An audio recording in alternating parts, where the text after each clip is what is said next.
ప్రభు నామానికి మహిమ కలుగునుగా. మీ అందరికీ నా హృదయపూర్వక వందనాలండి. బాగున్నారు కదా మీ అందరు? చూడండి, మన జీవితంలో రక్షణ అనేది చాలా ప్రాముఖ్యమైనది. ఒక మాట మీకు జ్ఞాపకం చేస్తాను. 2 కొరింథీ 6వ అధ్యాయం 2వ వచనం.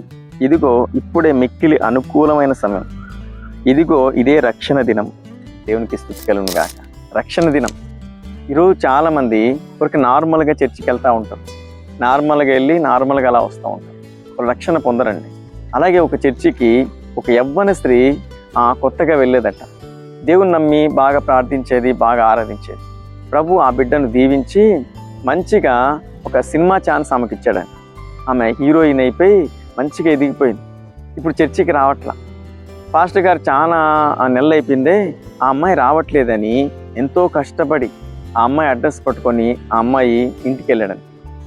ఇంటికి వెళ్తే అమ్మ రక్షణ పొందు, దేవుడు నీకు ఇచ్చిన జీవితంలో మరి ఇంతవరకు నిన్ను నడిపించాడు, నిన్ను ఈ స్థితికి తీసుకొచ్చాడు, ఇక ఇవన్నీ ఆపేసి మరి దేవుని సంధికి రా అంటే ఆమె ఆ పాస్టర్ గారి మాట వినలేదండి. ఎందుకంటే లోకంలో పడింది కదా, మరి లోక ఆశలకు ఆమె హృదయంలో చోటు ఇచ్చింది కాబట్టి ఇప్పుడు దేవుని సంధికి రావడానికి కానీ రక్షణ పొందడానికి కానీ ఆమెకు ఇష్టపడ్డాము.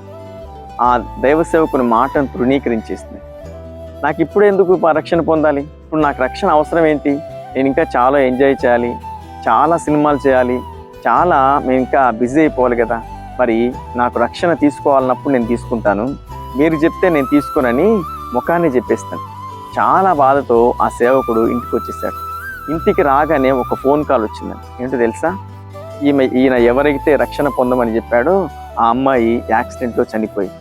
చూడండి, దుర్దినములో నువ్వు ఉంటున్నావు, రేపు ఏం జరుగుతుందో నీకు తెలియదు, గంటకి ఏం జరుగుతుందో నీకు తెలియదు. ఇదే రక్షణ దినం, ఇదే అనుకూలమైన సమయం. వెంటనే రక్షణ పొందండి.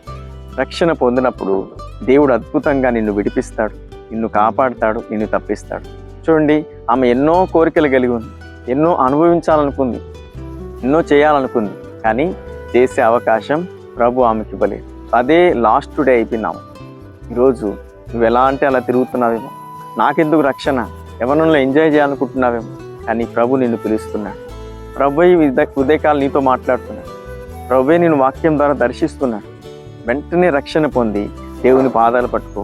ఆయనకి ఇష్టకరంగా, ఆయనకి ఇష్టమైనట్లుగా నువ్వు జీవిస్తే నీకు ఇష్టమైనవన్నీ ఆయన నీకు అనుగ్రహించి నీ జీవితాన్ని అనేకులకు ప్రయోజనకరంగా, ఉపయోగకరంగా మార్చి నిన్ను దీవించబోతున్నాడు, నిన్ను హెచ్చించబోతున్నాడు, నిన్ను ఘనపరచబోతున్నాడు.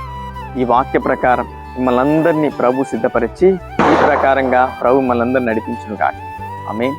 మీ అందరి కోసం ఒక చిన్న ప్రార్థన చేస్తాను. మహాపరిశుద్ధుడా, నీకు స్తోత్రములు నాయనా. ఈ మాటలు వింటున్న ప్రతి బిడ్డలు రక్షణ పొందినట్టు కృప అనుగ్రహించండి.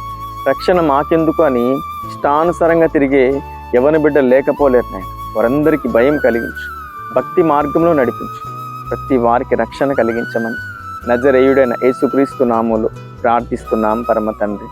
ఆమేన్. వీడియో చూసిన ప్రతి ఒక్కరు లైక్ చేయండి, షేర్ చేయండి, సబ్స్క్రైబ్ చేయండి. మీకు తెలిసిన వారందరికీ వాక్యాన్ని పంపించండి. ప్రభు నిన్ను, నీ కుటుంబాన్ని దీవించును గాక. ఆమేన్.